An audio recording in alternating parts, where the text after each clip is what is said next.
Great crowd we have today, everybody. Thank you so much for coming. Hopefully everybody didn't get a little overwhelmed about the markets today.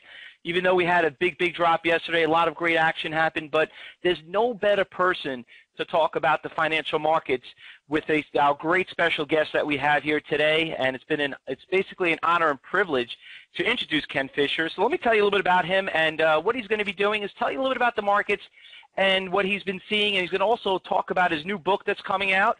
And then I know that a lot of the students and a lot of you have emailed me regarding about some questions to ask Mr. Fisher, and then we'll ask him. And like I said, he'll be with us for 30 minutes. So let me just tell you a little bit about Mr. Fisher. For some of you who don't know who he is, first of all, it's an honor and privilege to introduce Mr. Fisher. He's the founder and CEO, Chief Investment Officer of Fisher Investments. His company runs a $65 billion money management service firm institution for high net worth individuals throughout the world. He's best known for his prestigious Forbes portfolio strategy column. Ken's 30-year high-profile markets make him the third longest running columnist on Forbes history. His Forbes market forecast is among America's most accurate and measures by the third-party CXO adversary group. In 2010, Investment Advisor magazine recognized Ken as the most prestigious list of among the most industry's 30 most influential individuals in the last 3 decades. In the 1994 to 2012, Ken has wrote 10 books, including 4 New York Times bestsellers, and his 11th book is coming out, calling Beating the Crowd, that will be introduced in bookstores on March 30th. He's also a prize-winning research as well as his firm. Mr. Fisher is also ranked Forbes' richest Americans and global billionaires. And also, last but not least, Ken is also married with a wonderful wife and 3 adult sons. And if I like to say myself, it sounds just like me. So 3 wonderful boys. That's great to hear. So Mr. Fisher, welcome, and the stage is all yours. Well, thank you so much for that generous introduction, and thank you for having me. And it's a pleasure to be able to do this. I've been pleased observing what you people have been doing, and I've enjoyed my interactions with equities.com over time, which is a great service in a lot of ways to people doing lots of different things. The reality in my life in a lot of ways is that I'm a littlest brother, and that's been central to my thinking from the time that I was obviously very young.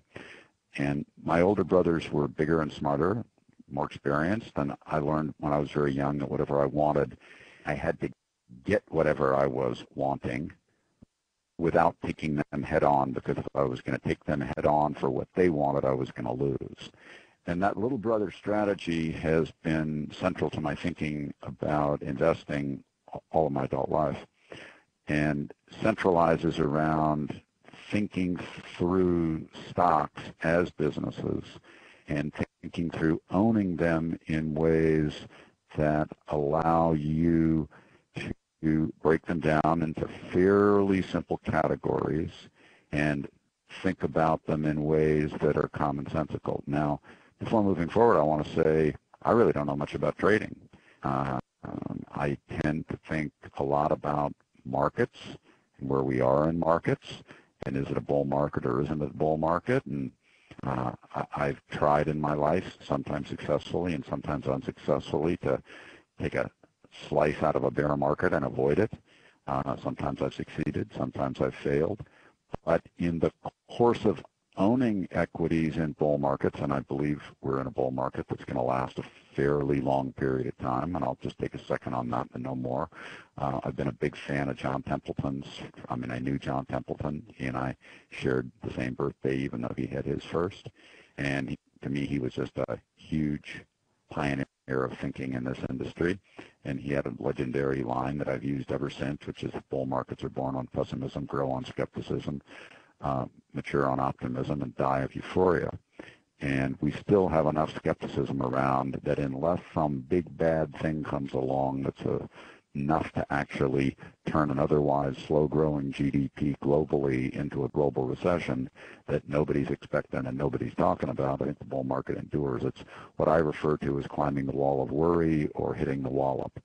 When you climb the wall of worry, eventually you get to where there's no more worries and the bull market runs out of steam, and the only other thing that knocks it down truly is a wallop that's big enough to take down a $70 trillion global GDP into recession, and that takes a fair amount of big bad that nobody's seen before. And that leads to another point, which is that consistent with the way finance theory operates, I've always believed that basically markets are pretty good, if not perfect, if imperfect, discounters of all known information, and the things that we widely talk about, everyone debates about, folks fixate on are priced pretty quickly. And to think you can outthink those is both arrogant, and generally in my life I've observed that the more arrogant people are, the worse they do in markets. And that's consistent with the way market theory is supposed to work. So going back to my little brother mentality, I would think through what's the basic positioning of a company or an industry relative to how the pieces fit together. And in most fields, there's some firm that's number one, number two. And again, I don't really know who's listening, and I don't know how old you are, but Hertz, was always the number one car rental company, and Avis used to have the ad line, which is a very cute ad line. We're number two, we have to try harder. And they were trying to incentivize you to come to them because they try so hard. But in reality, number two does have to try harder, and number 17 has to try even harder than that. And today it's popular to talk about companies, stocks are disruptive. There's not so many real entities in the world that are disruptive. They happen, but disruptive is another one of those arrogant concepts. For the most part, industry positioning tends to be a pretty powerful force. Business models tend to be a pretty powerful force. And so you want to ask yourself, am I talking about a leader in a field? In which case, if I'm going to contemplate it, I've got to get it at a reasonable value. That is what Warren Buffett refers to as a great firm at a reasonable price. Or am I talking about more of a niche player, and then I have to be able to define why that niche is viable, why it'll grow, and why it will pay off relative to whatever the valuations are that I'm contemplating. Too many people today, in my view, want to get rich fast. They want to make too much money too soon. They want to find the next sort of Facebook or Google just as it's going public and get a fast ride and make a lot of money that way. That's just common enough to motivate people to want to do it, and happens rarely enough that mostly it's a loser's game. And in fact, I've always used a line that I created in my 1987 book, The Wall Street Waltz, that IPO stands for it's probably overpriced, since on average most of them lose money. But a year before last, I became the third longest running columnist in Ford's history, as Fausto said in his introduction of me. And in that, I bypassed Lucian Hooper, who had been in that position. And Lucian wrote for almost 30 years until 1979 and passed on now 26 years ago. And he was a marvelous guy. And he also had some great lines, and one of his lines was that there's stocks to take out for the night and there's stocks to take home to mama, but you usually make more money with mama.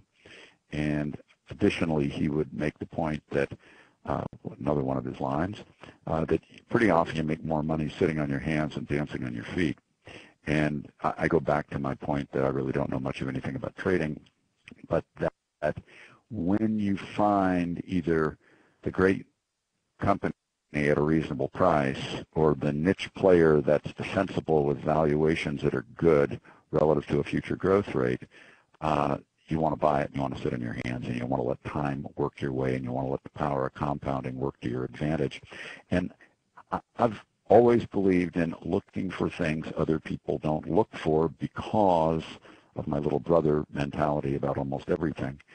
And I think one of the biggest things that they used to teach regularly when I was young that nobody seems to pay any attention to much at all anymore, is the power of a fat gross margin.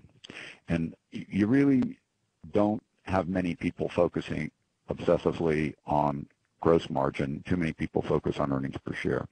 Earnings per share are volatile. They bounce around a lot. They're subject to a lot of accounting gimmickry. And generally, I tend to focus on things that have less gimmickry associated with them and that are more enduring. And I got my start, as some of you may or may not know, again, eons ago, largely being the pioneer of the research behind what's today commonly known as the price-sales ratio. But if you do any kind of literature search on price-sales ratios, all that stuff goes back to my original writings, the 1970s and early 80s. And that's something that I did simply to try to get to where I could find a valuation technique that I could screen with in a kind of mass computer world that didn't have those vagaries of earnings per share. But the parallel is the fat gross margin. And when you find a fat gross margin that endures in history going backward, there's almost always a reason for it. And you want to look for that reason, because if it's enduring, you can value that moving forward. And if the stock is depressed, you can price against that, because the earnings per share may be depressed, associated with everyone's myopic mania associated with earnings per share. But if it's got that fat gross margin and it's enduring, it will come back. And too many people, in my opinion, try to play turnarounds on thin gross margin companies, when in fact what you really want to focus on more than almost anything else in the world, and this is particularly true late in the bull market and as bull markets progress in the back half, is fat gross margins, because the companies that actually have sustained fat gross margins are wonderful companies. There's a reason for it. It's not easy to accomplish. They either have low-cost production, they have exceptional distribution.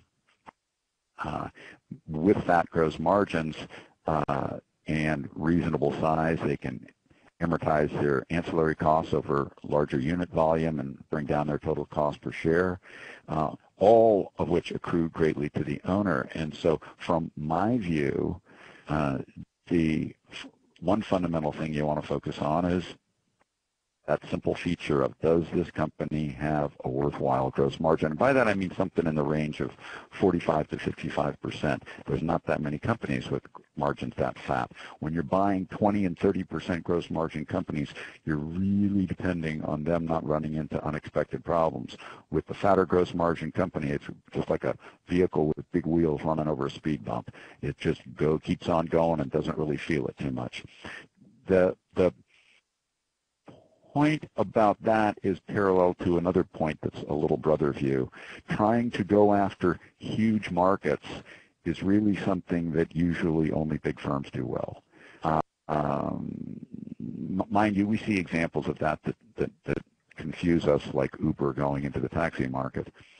But for the most part, it's true that big companies go after big markets well, smaller companies go after smaller markets well, and too many people get in trouble trying to invest in a little company that's trying to go after a big market.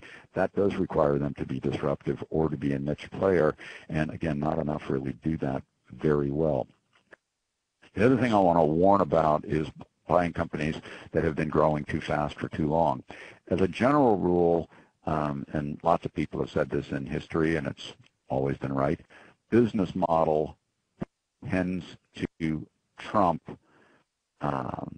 as a general rule, management. Or as Warren Buffett famously said, when a great management meets a bad business, the management's reputation will change. And when a lousy management meets a great business, the management's reputation will change.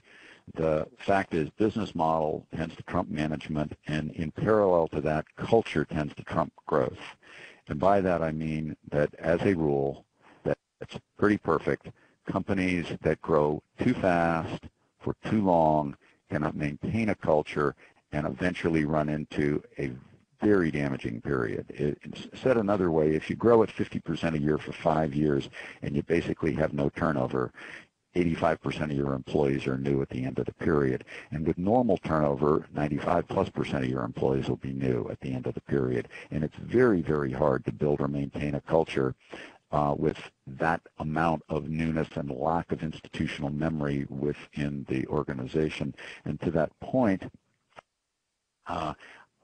my point would be, while there's a tremendous emphasis today on the companies that are web-based and seem to create a lot of often advertising revenue or some other business like that with very few employees, I wouldn't try to look for the exception. Generally in life, I like to look for the rule.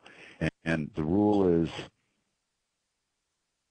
going back to days of old, service model counts, sales organization, sales capability counts. You know, everyone today wants to sell online with no sales force, and they believe that, you know, the world of selling and sales organizations is dead. There's only about 59 million examples in the real world where that's not the case. And it's really, if you're looking for that disruptive feature, which again I'm skeptical of most of the time, you want to be able to answer the question that almost no one really addresses very often directly, which is, what are you doing that your competitors aren't doing yet? That question is so basic, because it implies forcing your competitors to follow you, that most people don't think about it. It's very common today in the world in which we think we have sophistication to think of things like best practices, but nobody becomes a great company by doing best practices. Best practices allow a C- grade company to become a B grade company, but really the way you become an A grade company is to do never yet done practices that force your competitors to bend. And that's why I go back to the point of, what are you doing your competitors aren't doing yet? And if you look at a company and you can't either answer that yourself or get them to answer it for you somehow, then I tend to think of it as more run-of-the-mill, and run-of-the-mill companies aren't worth much in valuations. A great line that I've always liked, going back to my mentality of the little brother, is, I'm not that good. I know I'm not that good. Could I run this myself? If I couldn't run it myself, why do I want to own it? If I have to have great management to run it, why do I want to own it?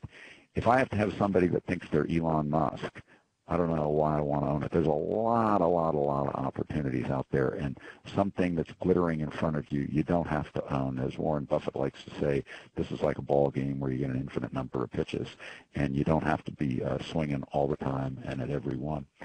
At this point in time, I've been talking for almost 20 minutes, I think, and usually most people think I've talked too long when I've talked for about 3. So I've only overdone that by about a factor of 6, and I hate it when I overdo it by an order of magnitude. So you had said earlier, Fausto, that they had some questions that someone wanted to direct at me. I can usually cover those with yes, no, and maybe. Yeah, Ken, if you don't mind me calling you Ken. Yeah, I got probably about 50 questions to ask you, so I kind of went through them, which I thought were probably the most popular ones. One of them actually interests me that I think you probably know about, being an economist yourself. Earl Brown sent an email, and he asked, you want to know, is it true that the Russians and Chinese are trying to kill the U.S. dollar? What is your thoughts on that?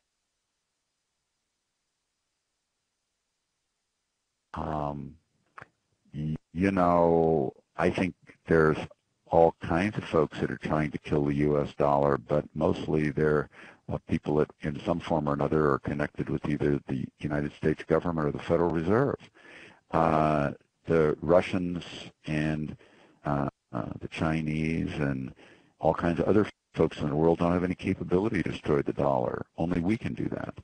The fact of the matter is, the thing that moves a currency up or down relative to other currencies is the growth rate, as Milton Friedman depicted very well in Monetary History of the United States with Anna B. Schwartz, and I can't recall if 1960 or 61, and basically it's the basis for his Nobel Prize, and it's near perfect, and people forget it, but they've never ever come up with an alternative to it.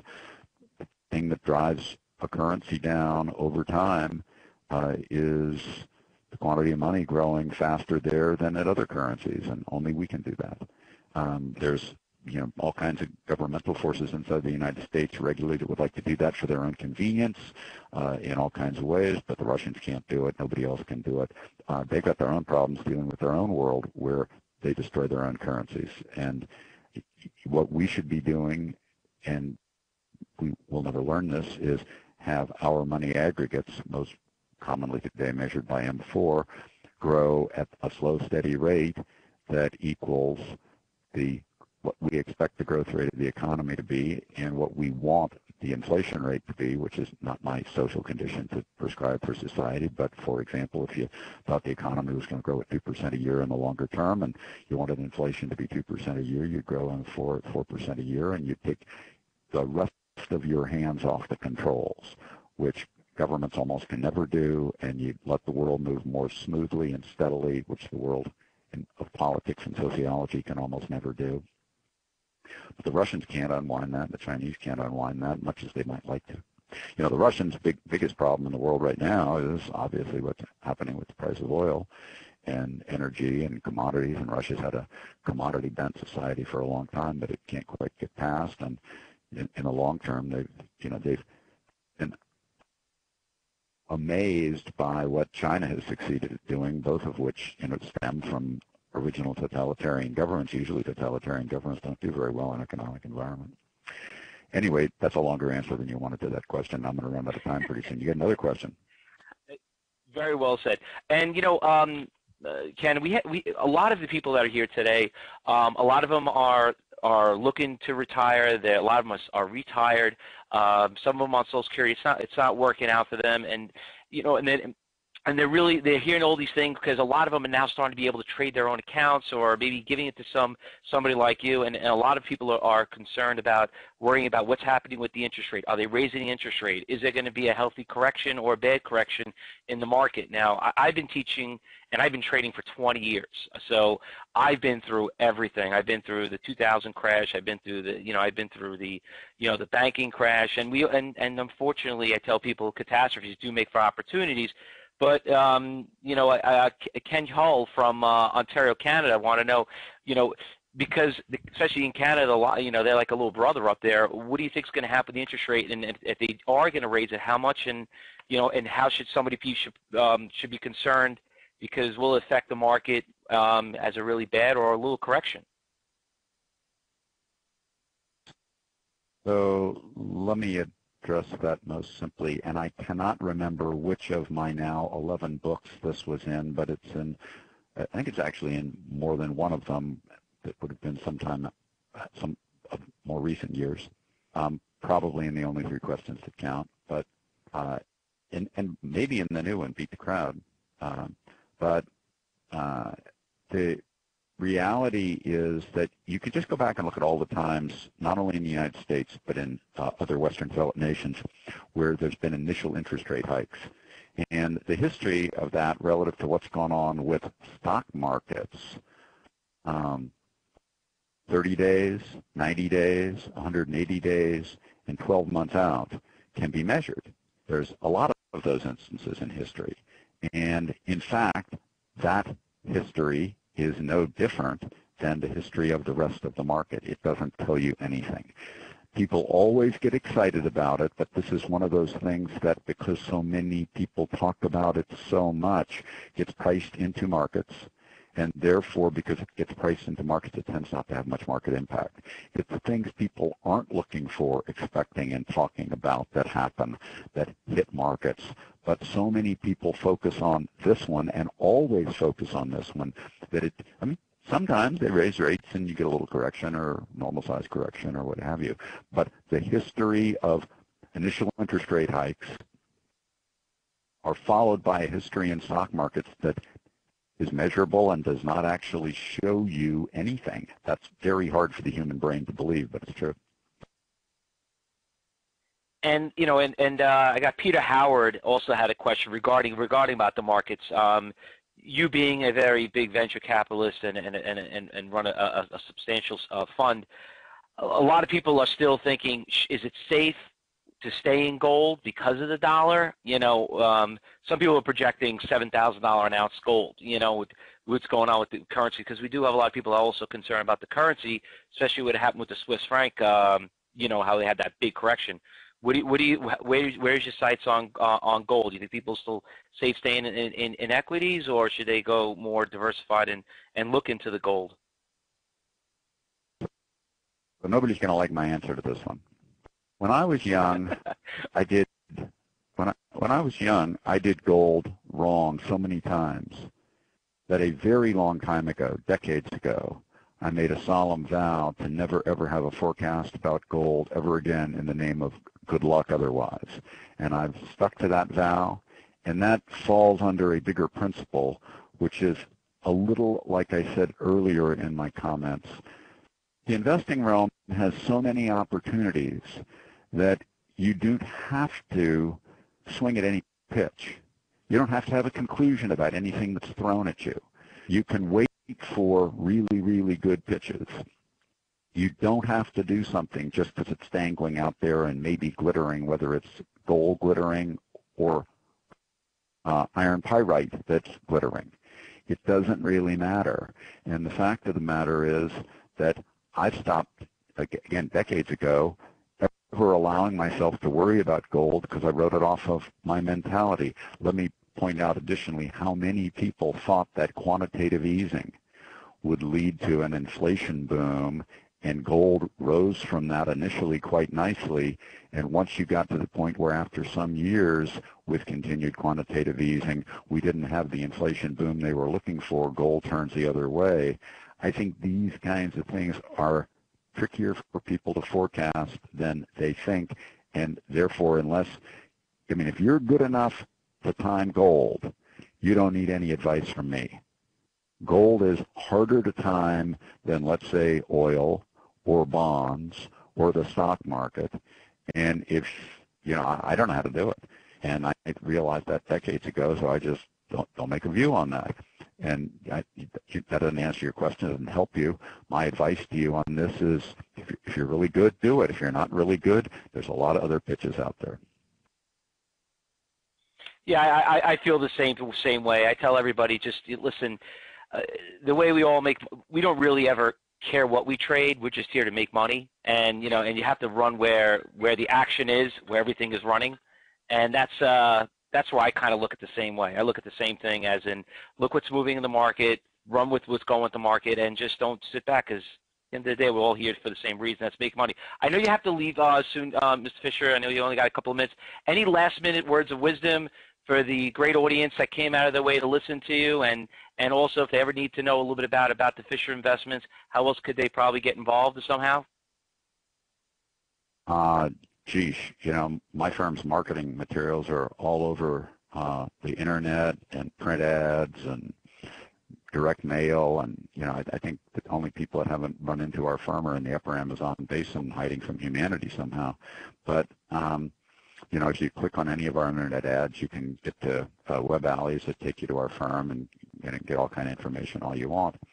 I'll make one final point that I learned from Ken Iverson a long time ago. Ken Iverson's now deceased also. He was the founder and CEO, not the founder truly. He took over a company that was in bankruptcy, that because it was in bankruptcy was named Nucor, and they kept the name Nucor, and today it's the largest steel company in the United States. And he was the guy that took it over in bankruptcy and built it into the largest steel company. And he would say commonly that it's not what somebody can do that matters, it's what they will do. And the can do is all about things like resume and where you went to school, and that's not really as important as what you will do.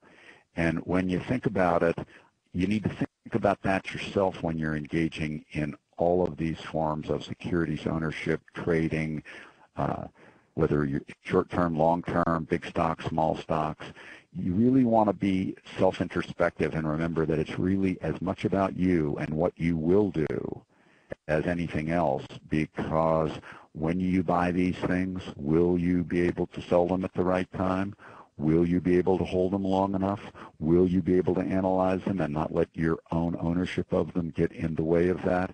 These are all things that really lead you back to what today's often referred to as behavioral finance, which I believe is really appropriately applied as self-introspection, as seeing yourself correctly, and therefore what you will do as you move forward from this point. You know, one of the things that's been demonstrated for a long time, as I think probably all of you know, is that load funds do worse than comparable no-load funds because of the fee. But it turns out, as been long demonstrated also, that the holders of load funds do better than the holders of no-load funds because they feel penalized by the load, and they hold them very, very, very much longer. And the average no-load fund holder trades in and out at all the wrong times. On average, holds them for about 18 months. The same is true, for example, of the average passive investor that John Bogle would promote. Passive investing is just fine if you really will do it, but most people really won't do it. They'll buy the market high and then they'll sell the passive fund low because it's easy to do when they're scared out of the market because of some news release. And what I'm urging you toward is introspection, knowing yourself, focusing on what you will do, not what you can do. And I think that's actually something that applies to life well beyond the simple feature of securities and investment, but to an awful lot as well. And so I'll leave you, Fausto, with that comment, and I wish you well in the rest of your activities today on this webinar and beyond. Thank you so much, Mr. Fisher, for having us. Several hundred people here, just very happy to see you, and they're just applauding away in the chat. And I'm sorry we couldn't get to everybody's question, but, you know, with the short, like I said, we only had so much time. And once again, thank you so much for having us. Everyone, Mr. Ken Fisher.